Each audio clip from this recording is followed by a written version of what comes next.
시간 하나님의 말씀 마태복음 5장 1절에서 5절의 말씀입니다. 주여 감사합니다. 마태복음 5장 1절에서 5절까지의 말씀 우리 다 함께 읽도록 합니다. 시작. 예수께서 무리를 보시고 산에 올라가 앉으시니 제자들이 나온지라. 입을 열어 가르쳐 이르시되 심령이 가난한 자는 복이 있나니 천국이 그들의 것이며 애통하는 자는 복이 있나니 그들이 위로를 받을 것이며 온유하는 자는 복이 있나니 그들이 땅을 기업으로 받을 것이며. 아멘. 우리는 계속해서 마태복음 5장에 나오는 말씀 심령이 가난한 자는 복이 있나니 라는 말씀을 나누었고, 지난주에는 애통하는 자는 복이 있나니 라는 말씀을 나누었습니다. 오늘은 계속해서 세 번째 온유한 자는 복이 있나니 라는 말씀으로 함께 말씀을 나누도록 하겠습니다. 한국 사람이라면은 부자 되세요 라는 말 싫어하는 사람 없고, 특히 땅은 거짓말하지 않는다, 다른 부분에 있어서 투자할 때는 이 손실의 리스크가 크지만은, 그러나 땅에 대해서는, 부동산에 대해서는 투자를 해놓으면은 언젠가는 그 땅이 오르고 부동산이 오른다. 그래서 이 땅 부자에 대해서 참 좋아하는 것이 사실입니다. 오늘 성경에서는 부자가 되기를 원하십니까? 특히 땅을 갖기를 원하십니까? 그러면은 온유한 자가 되십시오 라고 말을 하고 있습니다. 그런데 여러분, 우리가 실상은 땅에 대한 부자는 되어지기를 원하지만은 온유한 자에 대해서는 이 한국 사람 심성상 그렇게 달갑게 받아들이는 부분이 아니라는 것을 우리가 잘 압니다. 온유한 자에 대한 이 우리의 인식이 그렇게 좋은 인식이 아니라는 겁니다. 현대인들은 온유한보다는 좀 강한 자, 능력이 있는 자, 좀 센 자, 이런 것에 대해서 매력을 느끼기 때문입니다. 온유한 자, 흔히 우리는 이렇게 생각합니다. 성격이 너무 온유해서 너무 부드러워서 남에게 싫은 말 제대로 한마디 못하는 사람, 아니면은 무기력하고 우유부단해가지고 무슨 일을 맡겨도 안심이 안 되는 사람, 어떤 경우는 지나칠 정도로 너무 비굴하게 굽신굽신 거리는 사람, 이런 이미지가 이 온유함이라는 말 속에 많이 이제 포함되어져 있다 우리가 생각하기 때문에 온유한 거에 대해서는 별로 좋아하지를 않습니다. 그냥 반대로 강한 자, 센 자, 그리고 줄을 쓰려면은 어쨌거나 강한 자 뒤에 써야 된다라는 현실적인 차원에서 이런 부분을 좋아하는 것이 더 사실이죠. 언젠가 나이 지긋한 집사님이 자기 사위에 대해서 불평을 많이 합니다. 아니, 사위가 참 괜찮지 않습니까? 제가 보기에는 참 성격 좋고 부드럽고 좋은데요. 목사님 무슨 말 합니까? 부드러우면 뭐합니까? 성격 좋으면 뭐합니까? 법 없이 살 정도로 착하면 뭐합니까? 제 식구들 밥 제대로 먹이지 못하는데 진절머리가 납니다. 아예 그럴 바에야 차라리 성깔 부리고 주먹질을 하더라도 제 식구 제대로 먹이고 살 수 있으면 그 사람이 100배로 낫습니다. 여러분은 어떻습니까? 정말 그런 사람이 낫습니까? 이렇듯 여러분, 마음씨 좋고 온유한 것에 대해서는 약간 부정적인 의미를 우리는 많이 가지고 있습니다. 그러므로 우리가 오늘 본문 말씀을 받아들일 때도 땅을 가진다라는 차원에 대해서는 말씀이 참 좋지만은 온유한 자가 복이 있다, 온유한 자가 현실적인 면에서는 복이 있다라는 면에서는 잘 받아들이지 못하는 것이 사실이라는 이야기입니다. 그럼에도 불구하고 여러분, 예수님께서는 온유한 자가 복이 있다, 그가 결국에는 땅을 차지하리라. 여러분, 풀은 마르고 꽃은 시드나 천지가 아무리 변해도 하나님 말씀은 영원하다 했습니다. 그러니까 2000년 전에 예수님께서 그 시대를 향해서 하신 말씀만 아니라 시대가 아무리 변해도 지금 이 시대에도 여전히 예수님 말씀은 진리라는 이야기입니다. 우리가 현실적으로 받아들이지 못하는 그런 부분이 있다 할지라도 그럼에도 불구하고 예수님의 말씀, 온유한 자가 결국에는 땅을 차지한다. 우리가 생각하는 강한 자가 땅을 차지하는 것이 아니라 성경은 지금도 변함없이 온유한 자가 땅을 차지한다. 자, 그러면 예수님이 말씀하시는 온유는 그러면은 우리가 어떤 측면에서 이해를 해야 될까? 성경적으로 말하는 온유는 뭘까? 여기서 말하는 온유는 선천적으로 타고날 때 성격이 부드러운 사람이 있습니다. 타고날 때부터 성격이 온유한 사람이 있습니다. 그런데 그런 온유함을 성경이 말하는 온유함이 결코 아닙니다. 지금 예수님께서 말씀하시는 온유함은 내가 예수 그리스도를 믿고 고백하며 하나님의 영 성령이 내 안에 내주하시게 됩니다. 그러면 성령이 내주하는 순간 성령은 우리의 마음을 건드리십니다. 그러면서 내 내면이 예수님의 성격으로 예수님의 마음으로 바뀌어가는 겁니다. 바로 그 부분이 예수님께서 갈라디아서 5장 22절을 통해서 우리에게 주셨던 성령의 9가지 열매, 성령이 내 안에 들어오게 되어지면, 하나님이 내 안에 들어오게 되어지면 그 부분을 통해서 내 마음이 다듬어지고 바뀌는 겁니다. 그래서 이 부분을 다르게 말하면 후천적 성격이라 말합니다.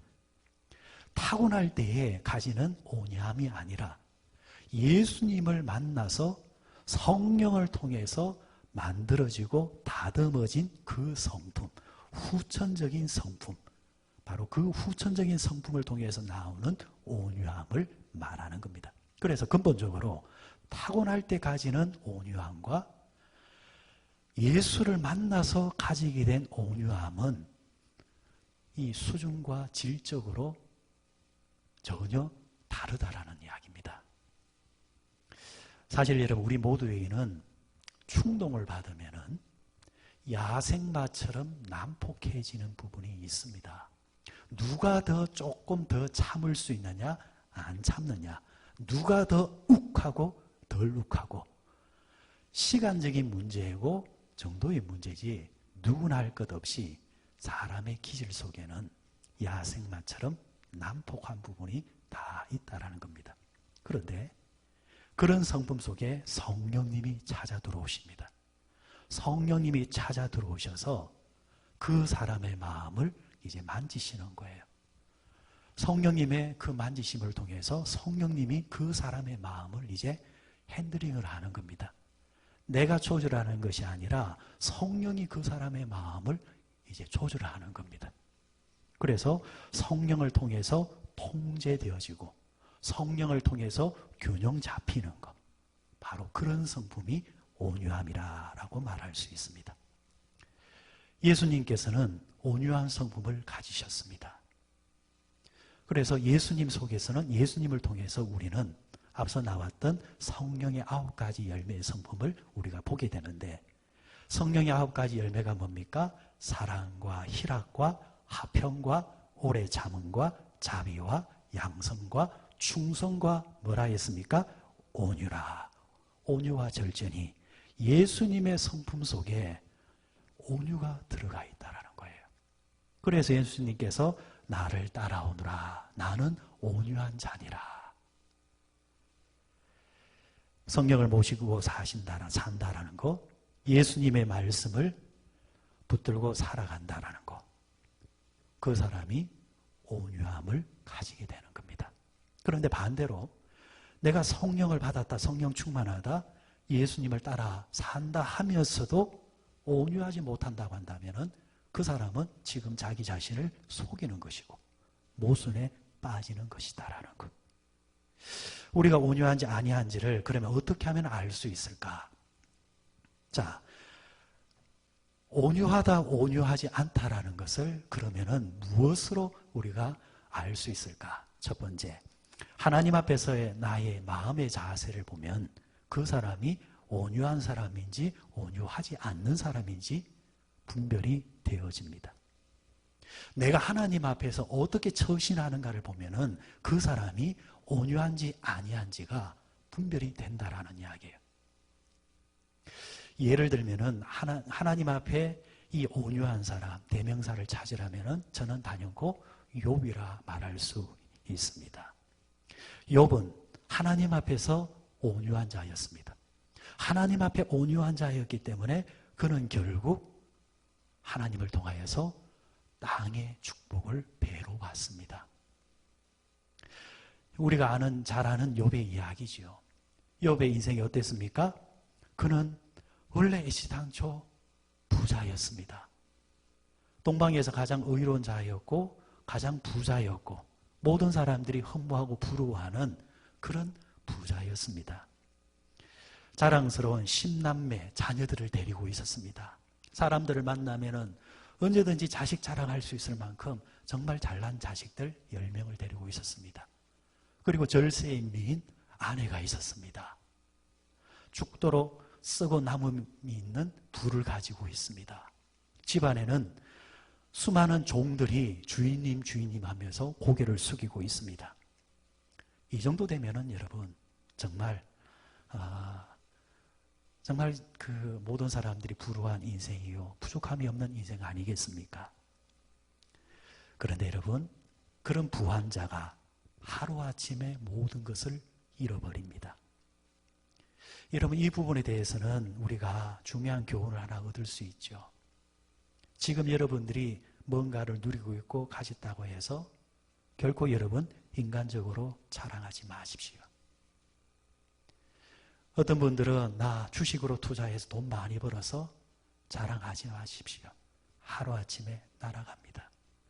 내가 가지고 있는 재산, 내가 자랑하는 자식들 언제 여러분 슬픔으로 돌아올 줄 모릅니다. 자랑하지 마십시오. 하루아침에 다 없어집니다. 욥이 바로 그런 경험을 했지 않습니까? 다 없어지고 남은 것이라고는 병든 몸밖에 없습니다.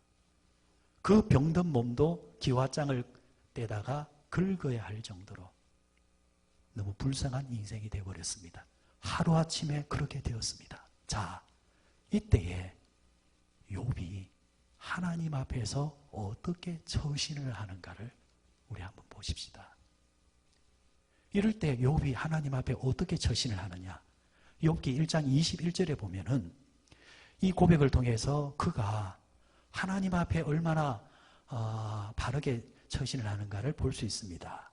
이르되 내가 모태에서 알몸으로 나왔사온즉 또한 알몸이 그리로 돌아가올지라 주신 이도 여호와시요 거두신 이도 여호와시오니 여호와의 이름이 찬송을 받으실지니이다 하고, 보통 여러분 이 고백은 언제 하느냐 하니까 내가 정말 잘 나갈 때에, 내가 남들 앞에서 큰 소리치고 자랑할 때에 조금 겸손한 포지션을 취하면서 내뱉는 말들이에요.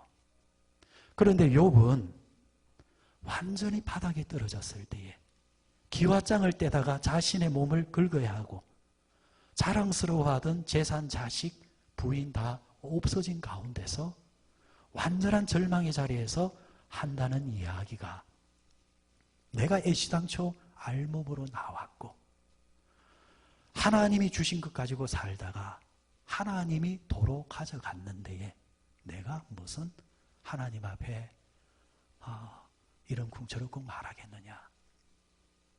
오히려 나는 이 자리에서 하나님을 찬송할지어다. 여러분, 그가 하나님 앞에 어떤 태도를 가지고 있는가 잘 보시기 바랍니다. 사실은 여러분, 보통의 사람들은 이런 자리에서 하나님을 믿는 사람은 어떻게 합니까? 하나님께 거세게 항의를 합니다. 복을 받을 때는 고개를 숙이고 있다가 그 복이 사라지면 고개를 빳빳이 들고 거세게 하나님께 항의하잖아요. 하나님께 따지잖아요. 회개는커녕 겸손은커녕 하나님 살아계시면 이럴 수 있습니까? 하면서 하나님께 저돌적으로 나가잖아요. 그런데 욥은 이런 절망의 자리에서 인생의 밑바닥의 자리에서 오히려 하나님께 겸손하며 하나님을 찬양하고 있습니다. 그가 가진 하나님을 향한 태도를 볼 수 있다는 거예요. 그러면서 그가 22절에서 어떻게 하느냐, 이 모든 일에 욥이 범죄하지 아니하고 하나님을 향하여 원망하지 아니하니라. 범죄하지 않았다라는 거예요. 이런 절망의 자리에 떨어졌다 할지라도 범죄하지 아니하고 하나님을 믿는 사람으로서 자신의 몸과 마음을 잘 다스리고, 그리고 하나님을 향해서 말 한마디 원망도 하지 아니했다.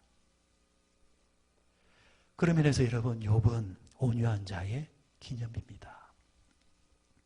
우리가 하나님 앞에 이런 이제 온유한 자의 자세를 취하게 되어지면은 하나님께서 그 자세를 보시고 태도를 보시고 그 사람을 축복하시사 그 사람에게 땅의 복을 주신다라는 이야기입니다. 욥이 땅의 복을 받았을 때에 아시는 이야기잖아요. 잃었던 것보다도 몇 배로 돌려받습니다. 결국 욥은 과정상 약간 실패를 경험했지만은 최후의 승리자가 되어졌습니다. 사랑하는 여러분, 이 시간 예배를 드리고 있는 우리 성도들, 욥과 같이 기가 막힌 상황에 처한 분이 계십니까? 자신이 생각해도 이해가 안 되는 상황, 고통과 문제를 가지고 씨름하시는 분들이 있습니까? 기도할 힘도 없는 자리에 계신 분이 계십니까? 내가 이만큼 하나님께 신앙생활을 했다고 한다면 다른 사람은 몰라도 나한테는 이렇게 대우하시면 안 되지, 이런 편치 않은 마음을 가지고 계신 분들이 계십니까? 그래서 하나님 앞에 자꾸 산하고 지려고 하시는 분들이 계십니까? 여러분, 욥처럼 하나님을 전적으로 신뢰하십시오. 어떤 형편에서도 끝까지 신뢰하십시오. 하나님의 성실하심을 믿고 소망하십시오. 결국에는 하나님께서 이 모든 것이 협력하여 선을 이루게 하시는 날이 있다는 것을 꼭 믿으시기 바랍니다. 예수님께서 십자가에 달려 돌아가시기 전에 절규하시면서 하나님께 이렇게 기도하잖아요. 아버지여, 나의 원대로 마시고 아버지의 뜻대로 하시옵소서. 결국에는 예수님께서 최후의 승리자가 되시지 않습니까? 하나님께 늘 겸손하시고 온유하시는 여러분들이 되시기를 바랍니다. 그리고 또 하나, 온유하다라는 것은 하나님 앞에서 우리의 태도가 어떻게 되느냐를 이제 보면서 그 사람이 온유한 사람인지 온유하지 않는 사람인지 분별할 수 있다고 한다면, 두 번째, 사람을 향해서 그 사람이 어떤 태도를 가지느냐, 사람과의 관계 속에서 그 사람이 어떤 태도를 가지느냐를 보게 되어지면은 그 사람이 온유한 사람인지 온유하지 않는 사람인지 분별할 수 있다라는 말씀입니다. 특별히 여러분, 자신을 비난하거나 대적하는 사람, 그런 사람들을 향해서 그 사람이 어떤 태도를 보이는가를 보게 되어지면 그 사람이 본래 온유한지 온유하지 않은지를 대번 알아볼 수가 있습니다. 하나님과의 관계 속에서 온유함을 욥을 예로 들었다고 한다면 사람과의 온유함을 통해서 보게 될 때는 구약의 모세라는 사람을 통해서 그 온유함이 어떤 온유함인가를 우리가 분별할 수가 있습니다. 민수기 12장 3절에 보면은 이렇게 말을 하고 있습니다. 이 사람 모세는 온유함이 지면의 모든 사람보다 더하더라. 이 땅에 살아가는 모든 사람들 가운데서 모세가 온유함이 제일이었다라는 이야기입니다. 그러면은 모세는 어떤 면에서 하나님께 그 온유함이 증명되어졌는가? 하나의 사건을 통해서 우리가 모세가 어떤 자였는가를, 그 온유함의 특징이 뭔가를 볼 수가 있습니다. 모세는 430년 동안 종살이를 하고 있던 자신의 이제 민족, 히브리 민족을 데리고 출애굽을 하여서 광야로 나왔습니다. 그리고 시내산까지 가서 또 시내산을 통하여서 하나님의 말씀을 받아서 계명을 받아서 내려온 자입니다. 백성들도 모세를 유일한 지도자로 인정을 했을 뿐만 아니라 무엇보다도 하나님께서 신적 권위를 통해서 모세가 지도자임을 천명하셨습니다. 출애굽에 보면은 시내산에 하나님의 말씀을 계명을 받으러 올라갈 때에 모세뿐만 아니라 여러 사람들 430만 명들이 여러분들 하나님을 대면하고 싶지 않았겠습니까? 그런데 하나님께서 모세 너만 올라오라는 거예요. 그리고 하나님은 구름으로 모세와 하나님의 형상을 가려버립니다. 이런 장면을 통해서 하나님은 모세와 하나님, 일반 백성들이 접근할 수 없는 그 친밀함, 하나님이 의도적으로 모세에게 하나님께서 권위를 부여했다는 것을 하나님께서 보여주시는 장면입니다. 하나님의 말씀을 들고 모세가 내려옵니다. 그럴 때에 모든 이스라엘 백성들이 모세는 정말 하나님이 택하신 유일한 지도자라는 것을 그들은 또 인식을 하겠죠. 자, 그런데 어느 날 이 부분이 탐탁지 않게 느껴지는 사람들이 있었습니다. 그 대표적인 사람이 누구냐 하니까 모세의 형님과 모세의 누님입니다. 모세의 형과 누나가 결탁해서 쿠데타를 일으키는 거예요. 여러분, 세상에서 제일 무서운 사람은 사실은 멀리 있는 사람이 아니라 가까이 있는 사람이에요. 흔히 우리는 원수야, 원수야 하잖아요. 원수가 멀리 있습니까? 바로 옆에 있어요. 정말 가까이 있는 사람이 잘 되면은 좋아야 되는데 은혜 받지 않은 이 죄성은요, 가까이 있는 사람, 멀리 있는 사람이 잘 되는 것은 배가 안 아픈데 이상하게 가까이 있는 사람이 잘 되면 배가 아파요. 여러분, 그거는 은혜 받지 못한 영들입니다. 여러분의 가까이 있는 사람들이 잘 될 때에 감사하시고 박수 쳐주세요. 얼마나 고마운 거예요. 모세에게서 가장 가까운 사람이 누구예요? 부모겠지요. 그런데 그 다음으로 가까운 사람이 누구예요? 형제잖아요. 모세가 이 삼형제 가운데서 막내입니다. 그런데 하나님이 아론도 아니고 미리암도 아니고 모세를 택해서 지도자로 삼았습니다. 그러면 형제된 이 아론과 미리암이 어떻게 돼요? 그 많고 많은 집안들 가운데서, 많고 많은 가문 가운데서 특별히 우리 집안을 하나님이 택하시고 특별히 하나님께서 모세를 택해 주셨으니 하나님 감사합니다. 그리고 하나님께서 부여하신 신적 권위에 의해서 아론과 미리암도 순수하게 들어가야 되는데 아론과 미리암이 왜 내가 아니라 니냐라는 거예요. 그래도 형의 체면이 있지, 동생의 그 누나의 책임이 있지, 왜 우리가 아니라 동생이냐라는 거예요. 이것을 대놓고 표출을 하지 못하다가 하나님이 택하셨다고 하다가 어느 사건을 계기로 이 형제들이 도전을 합니다. 민수기 12장에 보면은 아론과 미리암이 구스 여자라는 그런 제목으로 모세를 비방을 해요. 사람들 앞에서 모세를 비방을 해요. 자, 그럼 어떤 일이 벌어지겠어요? 아론과 미리암이 도전을 할 때에 일반 백성들도 뭐예요? 동요를 하는 사람이 있다라는 거예요. 세상은 100% 모든 사람이 지지를 하지를 않습니다. 하지만 내가 마음에 들지 않고 내 뜻에 맞지 않아도 하나님이 부여하신 신적 근위에 의해서 우리는 그 사람이 아니라 하나님 때문에 뭐예요? 순종을 하고 함께 하는 거예요. 그런데 미리암과 아론이 하나님이 아니라 단순한 인간 모세만 쳐다보면서 모세를 비방하기 시작하는 거예요.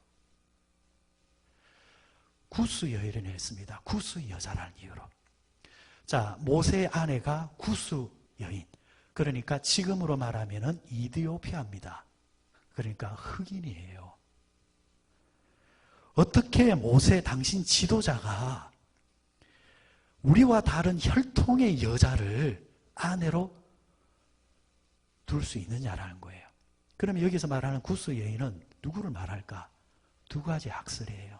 하나는 원래 부인 본처 십보라. 예전에 모세가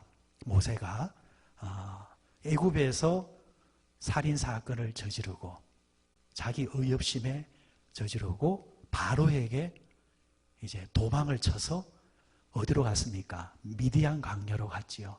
미디안 광야로 가서 거기서 뭐예요? 친척 집에서 만난 여인을 누굽니까? 십보라예요. 이 학설 중에 이 십보라가 미디안이 옛날에 구스와 같은 의미로 사용되어졌다라는 학설에 의해서 십보라가 바로 이 여인을 말한다. 그러면은 이 말이 맞다고 한다면 지금 아론과 미리암이 40년 전의 일을 지금 끄집어와서 이야기를 하는 거예요. 여러분들 비방하는 사람들의 특징을 한번 보세요. 사실은 다 끝난 이야기, 다 정리된 이야기도 끄집어와서 또 이야기를 해요. 왜요? 그 사건이 문제가 아니라 이 사람을 비방하기 위해서 수단과 방법을 가리지 않고 이야기를 끌고 온다라는 이야기예요. 또 두 번째 학설이 뭐냐? 구스 여인, 이 여인은 두 번째 여인이다. 본 부인이 이제 먼저 죽고 지금 이제 모세가 후처를 두 번째 부인을 얻었는데 하필이면은 구스 출신, 이디오피아 출신 흑인을 둔 것에 대해서 지금 아론과 미리암이 어떻게 네가 그럴 수 있느냐 하면서 비방을 하는 거예요. 자, 여러분들이 이 부분에 대해서 어떻게 생각을 하십니까?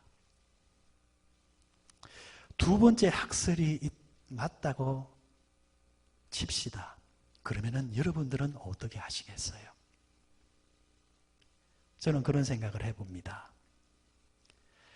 모세가 두 번째 부인을 두었다. 그리고 그 여인이 흑인이었다 칩시다. 남들이 비방을 합니다. 남들이 비방할 때에 모세를 누구보다도 지켜줘야 될 사람이 누굽니까? 가족이에요. 그게 가족이에요. 설령 내 가족이 조금 실수를 해도 돌을 던지는 앞에서 그 사람들 앞에서 막아서 줘야 될 사람이 누구냐? 가족이에요. 좋을 때 함께 하는 거 누구나 하지요. 그러나 내 가족이 정말 위기에 몰렸을 때에 함께 하느냐 함께 하지 않느냐를 보면은 그 사람이 진짜 가족이냐 가짜 가족이냐, 진짜 형제냐 가짜 형제냐가 구분이 됩니다. 지금 모세가 흑인 여자를 뒀다 안 뒀다 그 문제가 아니에요. 그 윤리와 도덕으로 접근하는 문제가 아니에요. 그럼에도 불구하고 모세를 위해서 함께 해주느냐 안 해주느냐. 그런데 지금 미리암과 아론은 본인들이 나서서 자신의 형제를 사람들 앞에서 비방하는 거예요. 그러면은 애시당초 이 사람들의 마음은 늘 뭐예요? 모세에 대해서, 형제에 대해서 비판과 비난의 마음을 가지고 있었다라는 거예요. 하나의 건수가 생겼을 뿐이지 이 사람들의 마음의 본질은 모세를 향한 비난, 모세를 향한 질투, 시기가 그들에게 존재하고 있었다라는 이야기예요. 이런 이치로 여러분 생각해 보면은 여러분은 교인입니까? 교인이 아닙니까? 교회는 그 머리가 예수 그리스도라 했습니다. 그리고 그 머리를 밑에 있는 성도들은 뭐예요? 지체.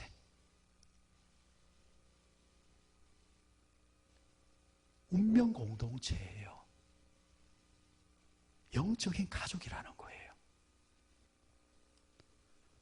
곧 교회가 성도요. 곧 교회가 예수 그리스도라는 이야기예요. 교회가 어려움을 당할 때에 그 어려움이 내 어려움으로 느끼지 아니하면은 그 사람은 교인이 아니죠. 좋을 때 함께하는 사람 누구나 해요. 그런데 어려울 때 하는 사람이 진짜인 것처럼 교회도 마찬가지예요. 교회가 어려움을 당하고 교회가 공격을 당할 때에 사람들 앞에서 아니요 아니요라고 말하는 사람이 교인이요. 그 속에 같이 파묻혀서 벙어리가 되거나 아니면은 전혀 나와 상관없이 행동하는 사람은 애시당초 그 사람은 이 교회론이 없는 사람이요. 성경에서 말씀하시는 예수님이 이는 내 교회라는 그 말씀을 전혀 알지 못하는 사람이라는 이야기입니다. 자, 이럴 때에 모세가 얼마나 화가 났겠습니까? 다른 사람도 아니고 자기 형제들이 비방할 때에, 자기 형제들이 손가락질할 때에, 자기 형들이 여론을 만들어낼 때에 얼마나 화가 났겠습니까? 이때 여러분 성경에 보면 모세는 대꾸를 하지 않습니다. 그냥 잠잠합니다. 화를 내지 않습니다. 표내지 않습니다. 그는 하나님께서 대신해서 억울함을 풀어주실 것이라 생각하면서 그냥 기도할 뿐입니다. 어떻게 보면 무능한 모습이지요. 할 수 있는데 안 하는 거예요. 못해서 못하는 거는 무능이에요. 그런데 할 수 있는데도 불구하고 안 하는 거, 그게 바로 성경에서 말씀하시는 온유입니다. 자, 이럴 때에 모세가 온유함으로 가만히 기도할 뿐입니다. 그럴 때 하나님께서 이 삼남매를 부르세요. 하나님의 회막 앞으로 모세야, 아론아, 미리암아 나오느라는 거예요. 세 사람이 하나님 앞에 섰습니다. 하나님께서 그들에게 이렇게 말씀합니다. 비방하는 모세, 이 아론과 미리암에게 하는 말씀이, 너희들이 어찌하여 내 종 비방하기를 두려워하지를 않느냐? 내 종 비방하기를 두려워하지 않느냐? 모세와 함께하는 나 하나님이 두렵지 않느냐라는 거예요. 그러면서 하나님이 뽕보기로 미리암에게 나병을 줍니다. 나병, 문둥병의 저주를 줘버려요. 미리암은 문둥병이 걸리고 이 장면을 아론이 보는 겁니다. 깜짝 놀라는 거죠. 그러면서 하나님께 엎드려 회개를 합니다. 여러분, 사람이 무서우면 얼마나 무섭겠습니까? 그런데 우리는 사람이 무서운 존재가 아닙니다. 우리는 하나님이 무서운 자들입니다. 하나님이 두려운 자들입니다. 그렇기 때문에 우리는 절제할 수 있는 것입니다. 모세는 자신이 해결할 수 있고, 자신이 복수할 수 있고, 자신이 어떻게 할 수 있지만은 그러나 그는 가만히 있습니다. 하나님께 맡겨버립니다. 바로 그런 이제 성품을 성경에서는 온유한 자라 이렇게 말합니다. 자, 그럴 때에 그러면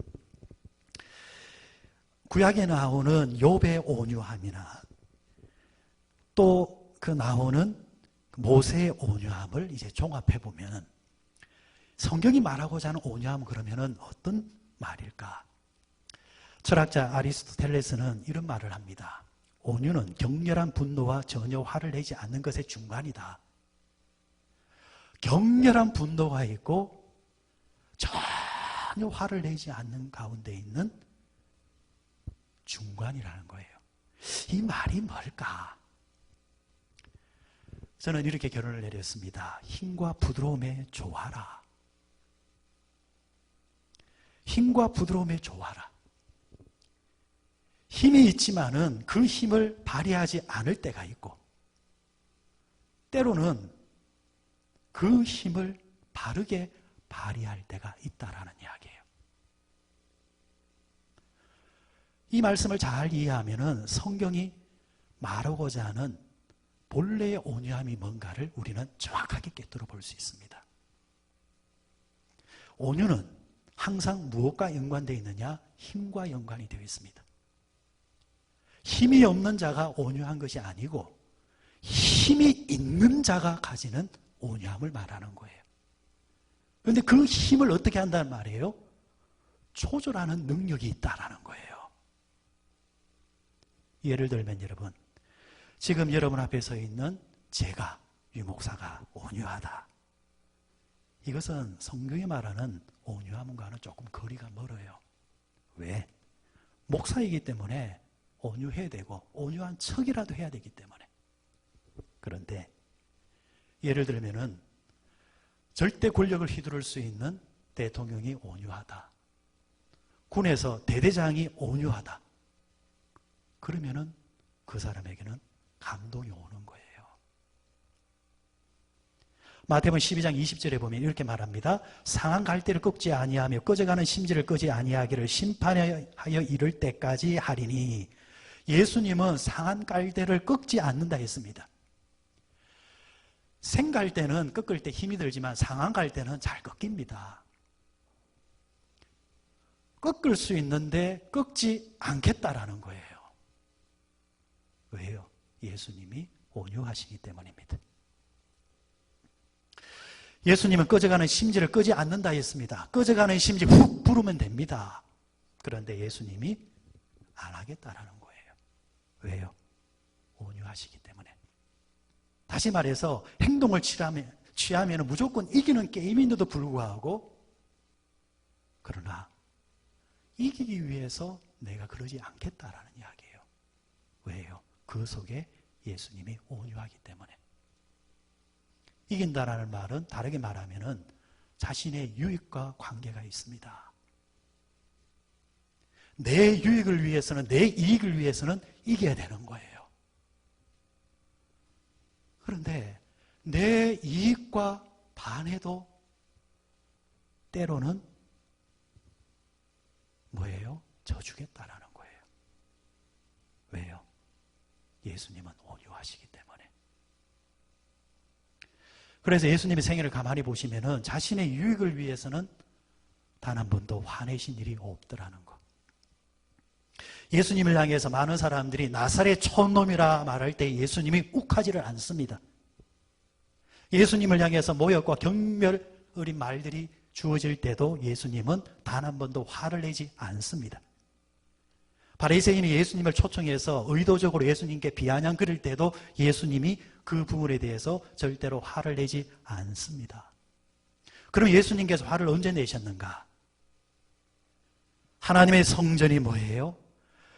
만민이 기도하는 집이어야 됨에도 불구하고 사람들이 그곳에서 장사할 때에, 하나님의 이름을 모욕당할 때에, 하나님의 성전이 추락할 때에 예수님은 화를 내십니다. 회초리를 드십니다. 그런 사람들을 쫓아내버리십니다. 하나님의 이름이 모욕당하거나 하나님의 교회가 추락당할 때에 예수님은 화를 내셨다라는 거예요. 이게 성경이 말하는 온유예요. 여러분 생각해 보십시오. 우리는 반대잖아요. 내 이익이 문제가 될 때에, 내가 이겨야 되는데 내가 이기지 못할 때에 화를 내잖아요. 자신의 개인의 문제에 대해서는 그렇게 화를 잘 내는 사람이 하나님과 하나님의 이름과 교회에 대해서는 화를 안 내요. 심지어는 세상 사람들이 말하는 똑같은 말을 하면서 다닌다라는 거예요. 그 사람은 온유한 사람이 아니에요.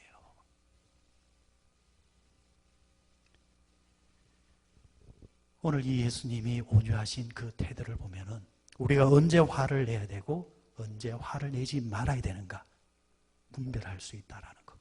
그리고 그 분별하는 것이 뭐다? 온유라는 이야기입니다. 사랑하는 여러분, 이제 4월이 되어지면서 말도 많고 탈도 많은 이 선거가 다가왔습니다. 사랑하는 성도 여러분, 부탁드리기를 지역주의를 자극하고 지역주의를 조장하는 그런 풍토 안 됩니다. 특히 기독교적인 것, 반교회적인 부분에 있어서 교회는 화를 내야 됩니다. 그게 온유예요. 목사님 그런 말 하면 안 됩니다. 여러분, 그럼 도대체 성경에 나오는 이사야는 뭐고 예레미야는 뭐고 예수님이 하신 말씀은 뭐예요? 세상이 반 하나님, 반 기독교, 반 교회, 그런 말들 앞에서 침묵하는 것이 그게 바른 것입니까? 우리는 어디에 대해서 침묵해야 되느냐? 지역주의. 말 섞으면 안 돼요. 그래, 우리가 어디 지역 사람이지. 그래도 우리가 고향이 같은데. 여러분, 그런 말에 대해서는 입을 다물어 버려야 돼요. 아니면은 오히려 의로운 분을 말씀하셔야 돼요. 그 부분에 대해서 분을 말해야 돼요. 여러분, 우리는 세상이 말하는 신념으로 살아가는 자들이 아닙니다. 그 신념에 갇히게 되어지면은 우리는 교인이 아니에요. 우리가 가지는 신념은 하나님의 말씀, 성경입니다. 그러면 성경이 뭘 말하는가에 우리는 중심을 바로 잡아야 되는 거예요. 여러분, 세상의 정치인들이 교회를 두려워할 줄 알아야 되는데 이제는 교회를 만만하게 보고 있습니다. 왜? 교인들도 서로 싸우기를 좋아하니까. 교회 안에서도 지역 이기주의가 있어요. 교회 안에서도 고향 이기주의가 있어요. 학연 이기주의가 있어요. 하나님 말씀 앞에 아멘 해도 실제 삶을 보면은 하나님 말씀 없어요. 세상이 비성경적이고 성경과 맞지 아니하는 그런 문화를 조성할 때도 내 편, 네 편 속에서 갇혀서 헤어나지를 못해요. 여러분, 이번에도 그러시렵니까? 세상의 정치인들이 교회를 이용하지 못하러 가셔야 됩니다. 하나님께 도전하지 못하도록 해야 합니다. 믿음의 사람들에게 도전하지 못하도록, 속이지 못하도록. 그래, 이 땅에 있는 1천만의 기독교인들은 다른 걸 몰라도 하나님과 유배되어지고 반기독교적인 쪽으로 접근하면은 절대로 표를 안 준다. 그게 분명해야 그분이 기독교인이요, 교인이요, 교회라는 거예요. 그런데 이 부분에 대해서는 전혀 이야기가 없고 화를 내지 않고 그냥 세상이 말하는 이런저런 편향적인 언론을 가지고 싸우는 거예요.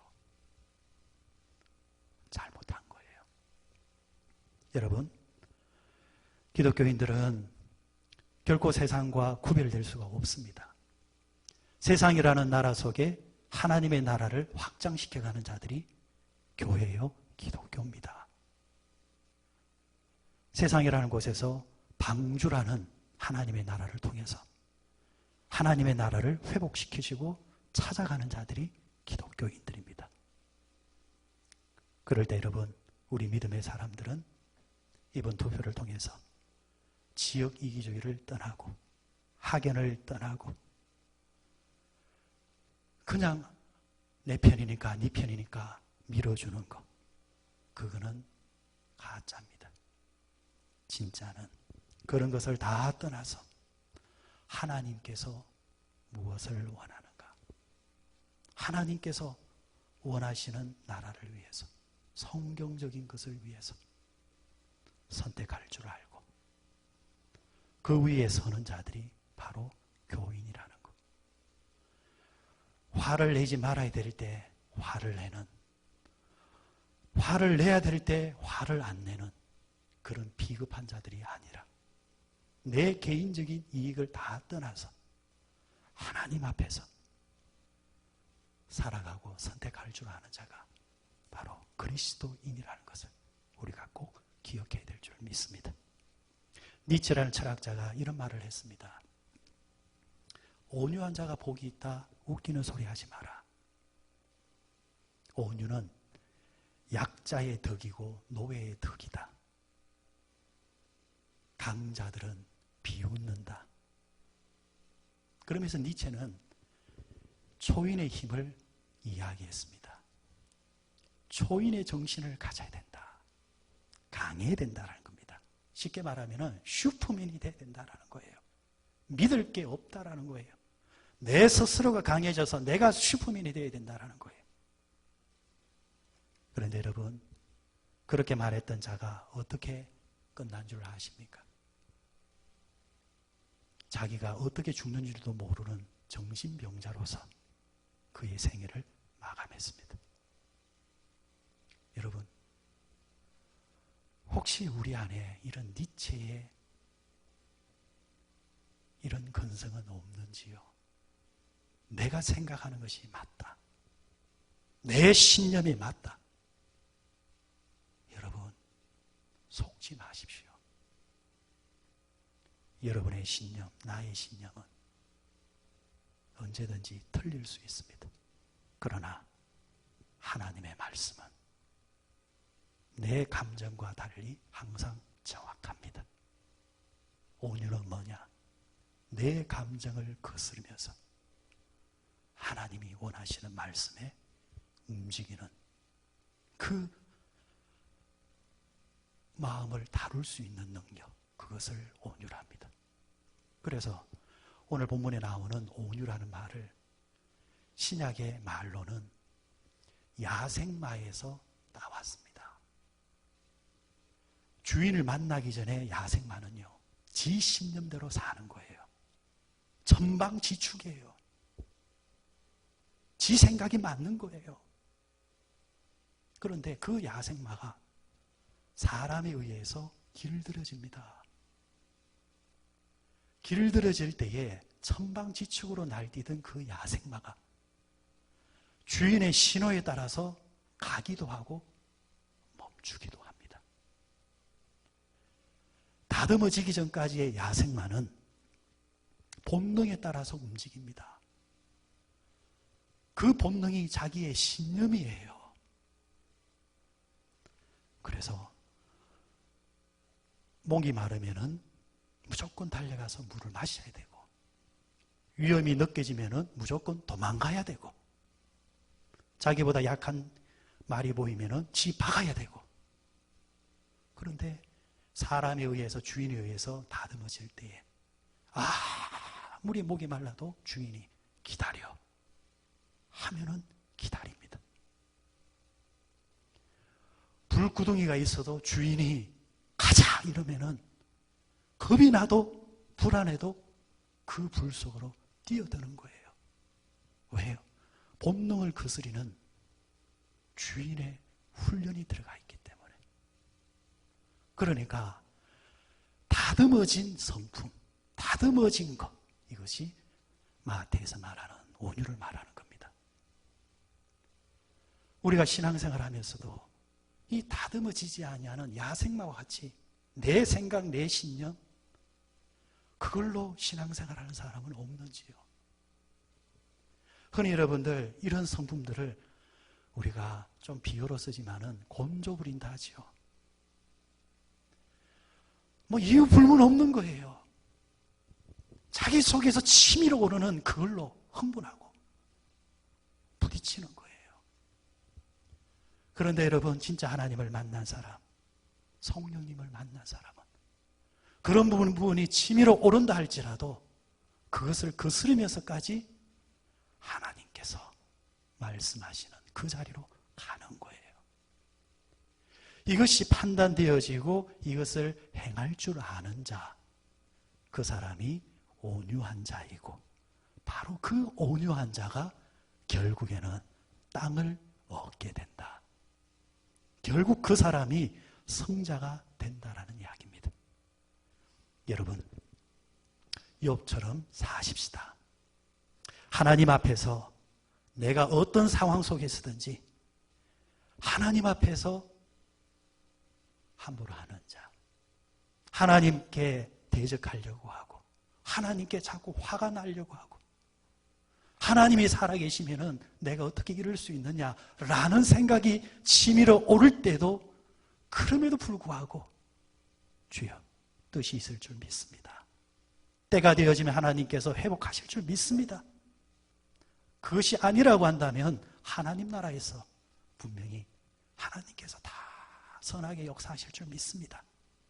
끝까지 하나님 앞에 겸손하고 하나님 앞에 온유한 자가 되시고, 사람과 사이에서 이 세상에 살아가는 삶의 자리에서